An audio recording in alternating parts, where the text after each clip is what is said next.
Howdy y'all, what up? Hostman Mississippi here, back with a new video. Welcome back once again to my channel.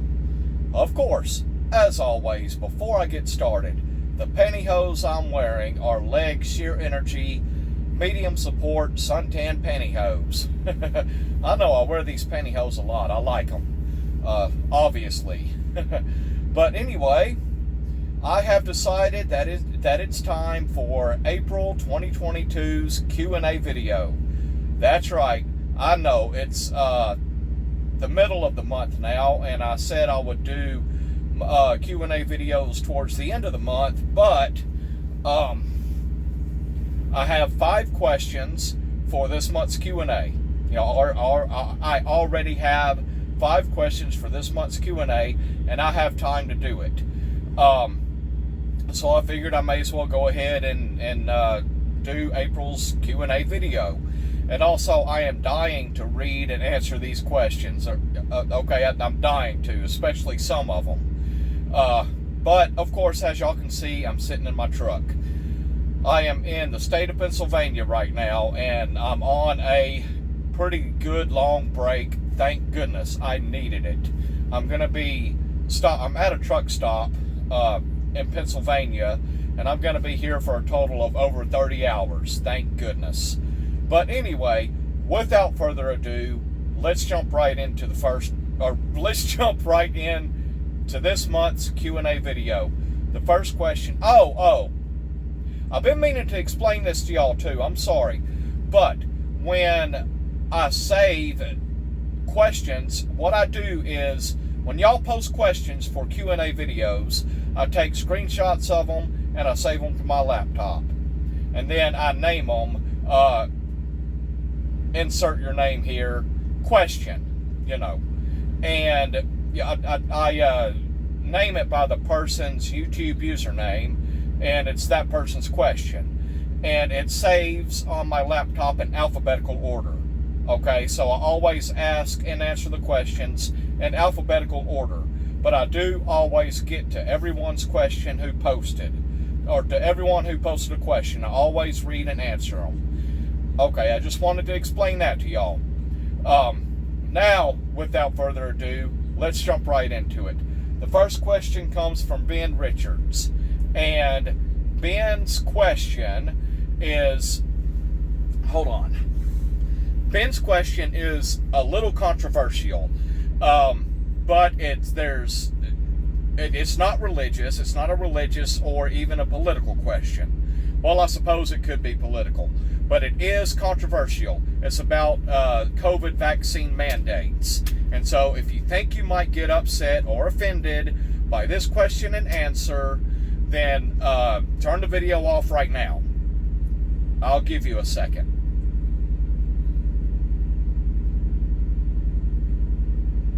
Okay, if you're still with me, I very much appreciate it. Now, let's jump into it. Ben Richards asks, this question is about vaccine mandates. I've been watching your videos for quite a while now, and going by what you say, you seem to be fully on board with what public health figures tell you to do regarding COVID-19. Yes, I am. I am fully on board with listening to the health experts, Dr. Anthony Fauci and the CDC and all those people, giving people advice, really, and telling us what we should do to keep from spreading, or to try to keep from spreading COVID-19. I am on board with that, yes. And Ben goes on and says, I can stop right there and ask a ton of questions, but I will stick to just one. Good. Here is the question. Hoseman, you said recently that you believed in individual rights. So with that being the case, do you support government and business or corporations trying to force people to get the COVID-19 vaccine through vaccine mandates, or do you feel that getting a vaccine should be a matter of individual choice? Ben, that is a very good question. Thank you for posting it. Now, the last time I checked, this is the United States of America. This is still a free country. We are still free to do what we choose to do inside the law, that is. And with that said, I do not support businesses or corporations or anything like that trying to force people to get the COVID-19 vaccine. I believe in individual choice. I believe that if you choose to get the COVID-19 vaccine, then you should do it. If you choose not to, then, well, I can just hope that you don't catch COVID, or if you do catch it, you won't get bad sick from it, and it won't kill you, you know. But no, I don't think that the government or corporations should force people to get the COVID-19 vaccine. Now, myself, I have been fully vaccinated and boosted, and I'm glad I did it, you know. And ever since the start of the pandemic, I have no idea if I've caught COVID-19. If I have not had symptoms. I've had cold symptoms, stuffy nose, coughing, sneezing, things like that, or allergy symptoms, but nothing that really says, oh my gosh, I think I've got COVID-19. You know, I'm not saying I've never had COVID. I'm saying I've never had symptoms that I know of. I've never been tested for COVID, but I have been vaccinated and boosted because I chose to. When the vaccine came out, when it first came out, I jumped at the chance to get it, and I'm glad I did. But anyway, Ben, but no, I don't support anyone forcing people to get the COVID-19 vaccine. And I want to say a little bit more about that. The flu vaccine. More people, it seems to me like more people would go and get the flu vaccine every year than they'll go and get the COVID-19 vaccine.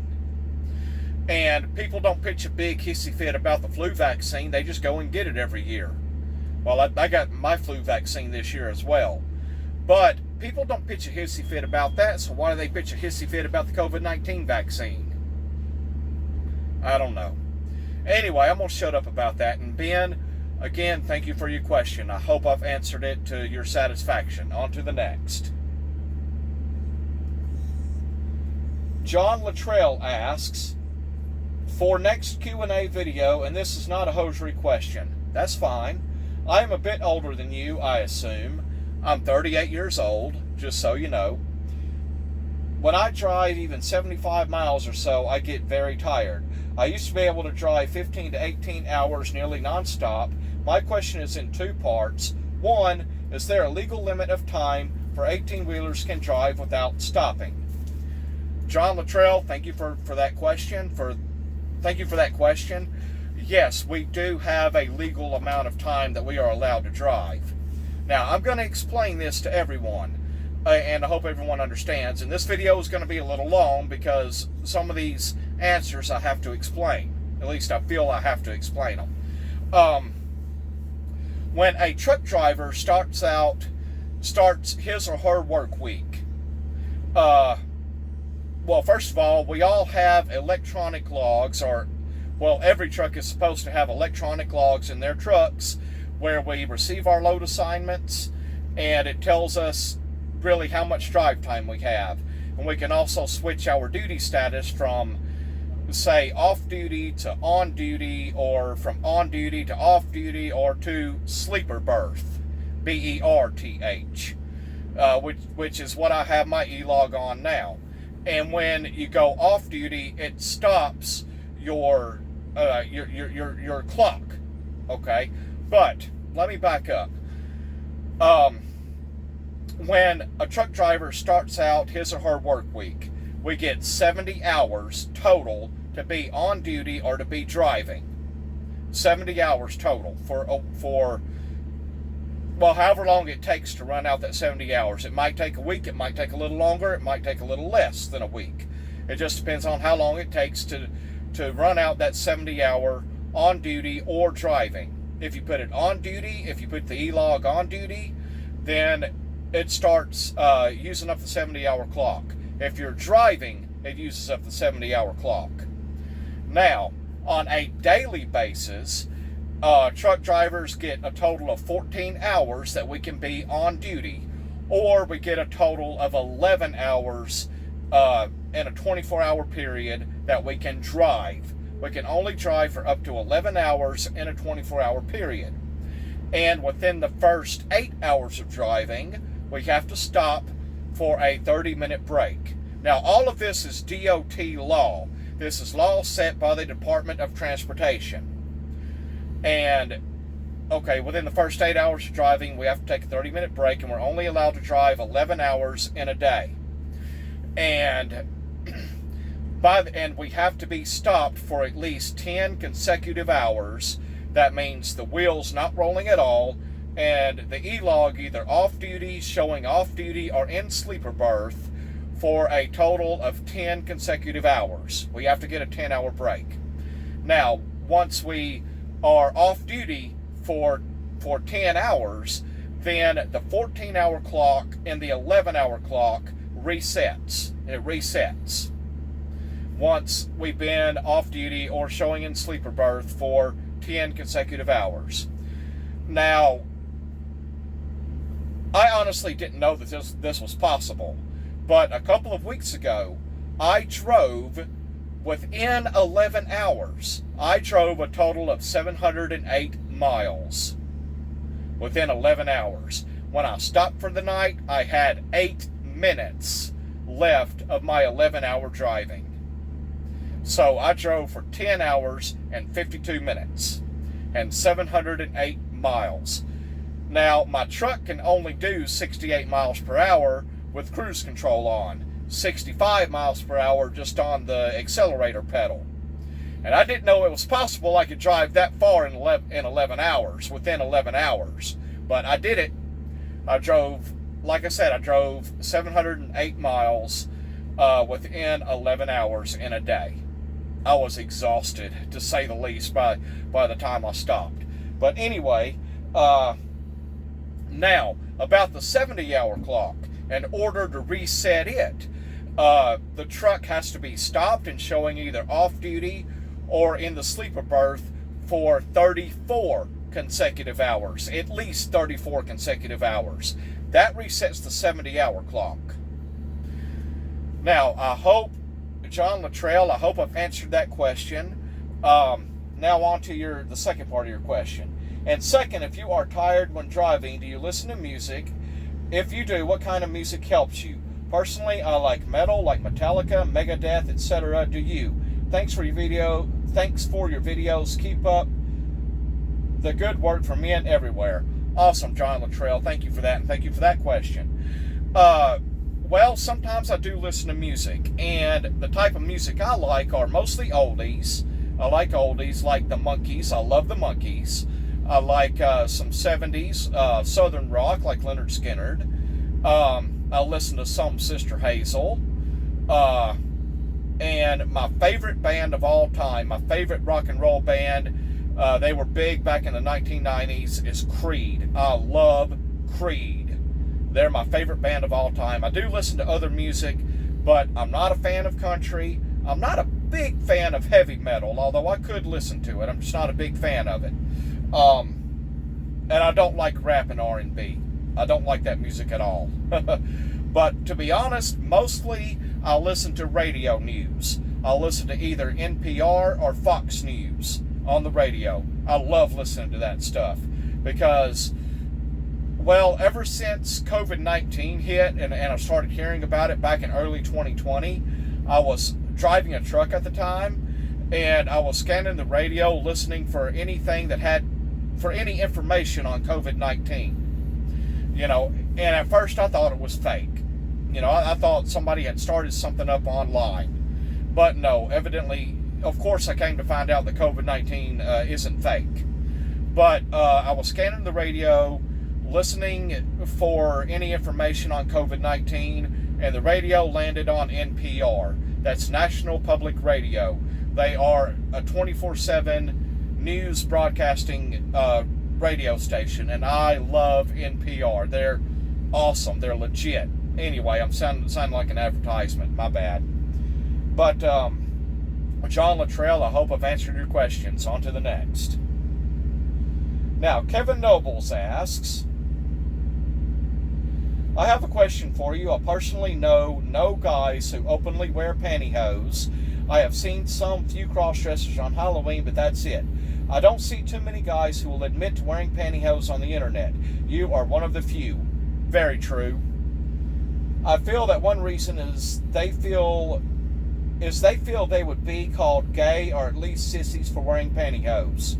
That's true. Unfortunately, like me, even though I'm a straight guy, yeah, I've been called gay or a sissy, especially online, for wearing pantyhose. But I don't care. That doesn't bother me. It might bother some people, some straight guys who like to wear pantyhose. It might bother them if they're called gay or a sissy or what have you, but it doesn't bother me. But that is an unfortunate truth. I am not making fun of you. I know. I am not making fun of you because you seem like a regular guy to me. Thank you. I am a regular guy. But I get the feel from you that you are not concerned with upholding some male macho image. I'm not what people might consider to be a macho man. I'm really not. I don't care. You don't strike me as the kind of guy who goes around threatening to beat people up for the least little slight because you're such a badass and all-around tough guy. I'm not, I mean, if someone were to physically attack me, I would defend myself. But no, I'm not a violent person at all. I'm really not. I wouldn't go around beating people up. I didn't back when I was in high school or anything like that. But if someone were to attack me, I would defend myself.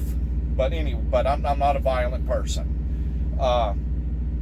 So my question is, am I right? Are you not concerned at all with making yourself out to be a macho man? No, I'm not, really. I don't try to project out of myself really a macho man image. That's fine with me.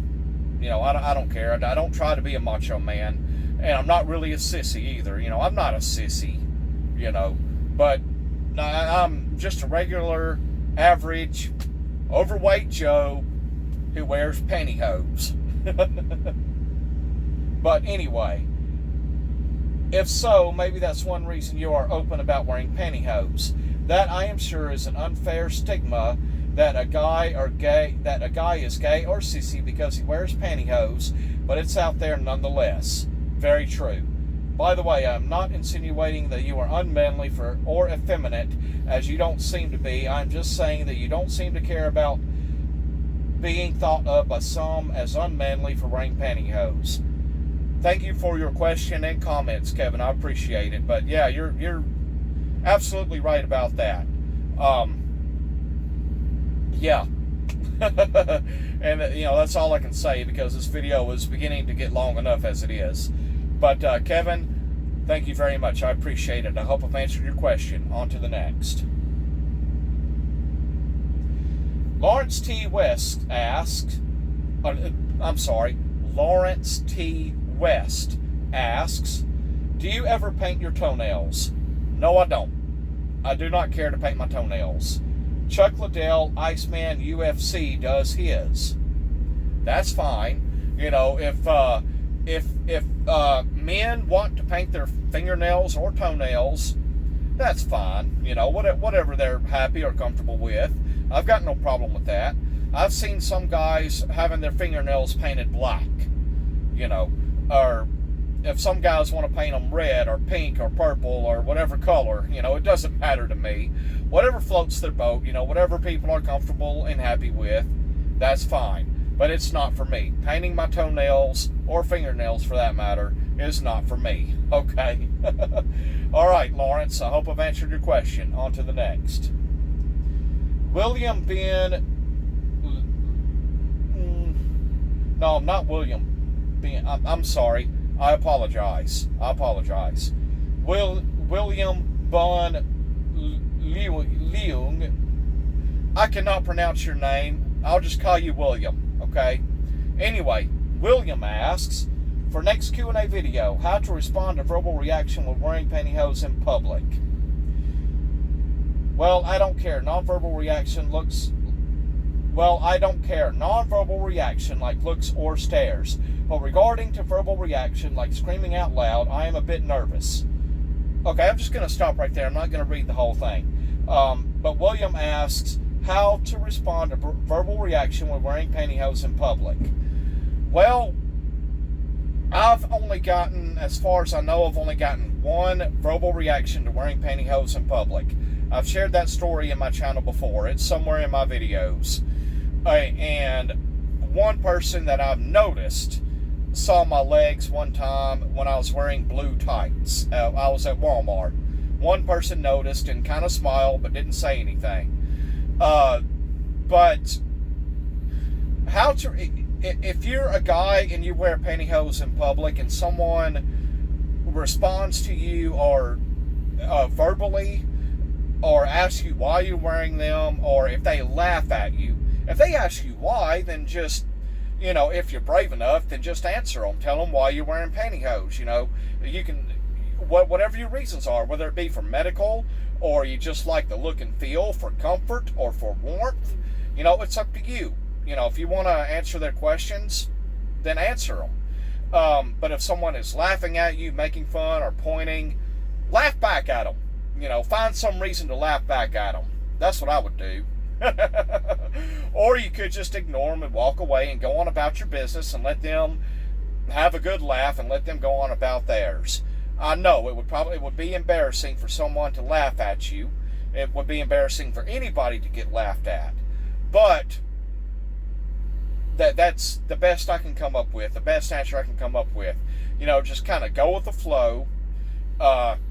If you like someone's reaction to you wearing hosiery in public, then engage them in conversation, or if they try to engage you in conversation. If you and that person have the time, then talk about it. Feel free to talk about your hosiery wearing if they're curious about it. That's what I would do anyway. Personally, I've never had that experience. But if that happens, then that's what I'll do. But anyway, William, I hope I've answered your question. And I'm pretty sure that is the last question. 1, 2, 3, 4, and 5. Yes, that is the last question for April 2022's Q&A video. I thank everyone for posting questions. I very much appreciate it. I hope I've answered everyone's questions to their satisfaction. And at this time, I will not be asking anyone to post questions for May's Q&A video. Please hold off on that, and I will upload a video telling y'all when I'm ready to start saving questions for May's Q&A video. Okay? But don't start posting questions yet. Alright? Now, I'm about ready to wrap this video. I know it's been long enough. I see that I now have 664 subscribers. So to both my old and new subscribers, thank y'all so much. Y'all freaking rock. Please keep it up. And if you're not already subscribed to my channel, make sure you smash that subscribe button and hit the notification bell so you will know when I've uploaded a new video. And if you enjoyed this video, don't forget to give that like button a nice big click. And if you have any comments for me, please leave that in the comments section below. And if you're new to my channel, no sexual or fetish type questions or comments. For those who leave those kinds of questions or comments, I will delete it and I will block you from my channel. I won't put up with it. And yeah, I guess that's going to wrap this video. I hope y'all enjoyed it. If you made it to the end of this video, comment down below suntan, the color of pantyhose I'm wearing. The first person who does that, I will pin his or her comment to the top with my thank you, of course. And now, that is going to wrap this video. As always, y'all, take care, have a good one, God bless, and I will see you soon. Bye. And please, please remember, men have freaking legs too. See y'all later.